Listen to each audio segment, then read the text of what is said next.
আরে দাঁড়াও দাঁড়াও, চলে যেও না। হঠাৎ করে কেন বিরিয়ানির ছবি দেখাচ্ছি? চলো তোমাদের তাহলে বলি সেদিনের গল্প। মেয়ের স্কুলের উইন্টার ভ্যাকেশন কাটাতেই গিয়েছিলাম বাড়ি।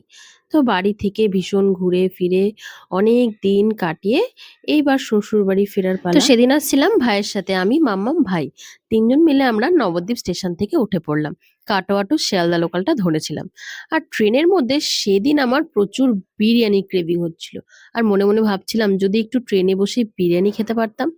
তারপরেই মনে পড়লো যে আমাদের তো শিয়ালদা যাওয়ার পথেই ব্যারাকপুর পড়ে, ওখানে নামলে কেমন হয়। ভাইকে বললাম, ভাইও বললো চল নেমে পড়ি। সাথে কিন্তু ছিল প্রচুর লাগেজ, সেগুলো নিয়েই আমরা ব্যারাকপুর নামার কথা ভাবলাম। দেখো ব্যারাকপুরের জন্য ওয়েট করতে করতে আর একজন ঘুমিয়েই পড়েছে।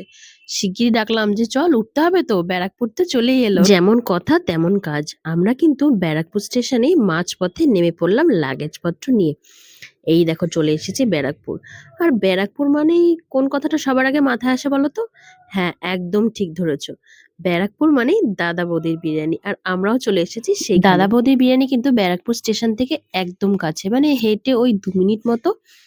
এর আগে কখনো আমি এই দাদা বৌদির রেস্টুরেন্টে বসে কিন্তু বিরিয়ানি খাইনি। একবার খেয়েছিলাম, বাড়িতে নিয়ে গিয়েছিল, সেখান থেকে খেয়েছি। তো এসে বসে এরকম করে খাওয়া হয়নি। তো রাস্তার ওপরে দেখতে পাবে এরকম বড় বড় হোর্ডিং এ লেখা আছে, তারপর একটু ভেতরে এগিয়ে গেলেই দাদা বৌদি বিরিয়ানি। সেখানে লিফটের ব্যবস্থা আছে, তাই আমাদের বিশাল লাগেজ নিয়ে কিন্তু উঠতে একটু অসুবিধা হয়নি।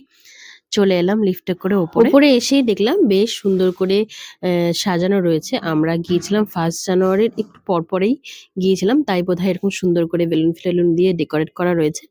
তো দেখে বেশ ভালোই লাগলো। আমরা এবার বসে পড়েছি, এবার খাবারটা অর্ডার দিয়ে দিয়েছি। মাঝে ভাবলাম যে বিরিয়ানি ছাড়া অন্য কিছু কিন্তু ট্রাই করা যেতেই পারে, কারণ বিরিয়ানি ছাড়াও কিন্তু এখানে আরো অনেক কিছু পাওয়া যায়।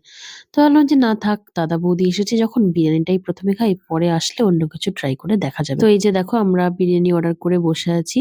আর তোমাদের জন্য মেনুটাও এক ঝলক দেখিয়ে দিচ্ছি। তোমরা যারা জানতে চাও তারা কিন্তু পজ করে দেখে নিতে পারো মেনু কি কি প্রাইস আছে। তারপরেই দেখো ওরা দিয়ে দিল এরকম প্লেটের মধ্যে সুন্দর করে কলা পাতা দিয়ে ওরা সার্ভ করেছে, যেটা দেখেও আমার বেশ ভালো লেগেছে। আর এরকম প্রত্যেকটা টেবিলে সুন্দর একটা করে গোলাপ দেওয়া রয়েছে, সেটাও কিন্তু খুব ভালো লাগছে।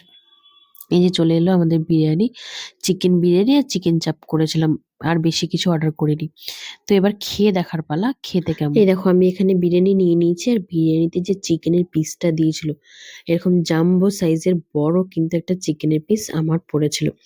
জানি না প্রত্যেকটা পিসই কি এরকম বড় হয় নাকি আমার প্লেটে এরকম বড় একটা চিকেন পড়েছে, আমার সত্যি আইডিয়া নেই। আলুটাও কিন্তু ভীষণ বড় ছিল। চিকেনটা দেখো একদম হাত দিয়ে ধরেই নরম তুলতুলে কিন্তু হাতে ভেঙে চলে আসছিল। আর আলুটাও হয়েছিল ঠিক সেই রকমই, একদম ধরার সাথে সাথে ভেঙে গেল, পুরো মাখনের মতো নরম তুলতুলে। আর তোমাদের চাপটা একবার দেখিয়ে দিচ্ছি, দেখো এটা কিন্তু দেখেই বুঝতে পারছো পুরোটা তুলে ধরলে মনে হয় খুলে পড়ে যাবে, তাই আমি আর তুললাম না।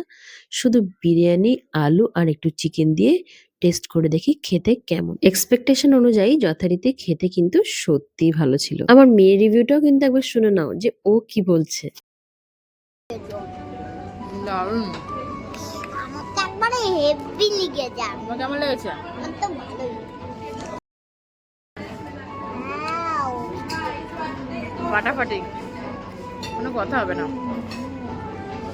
একদম ফাটাফাটি হয়ে যায়।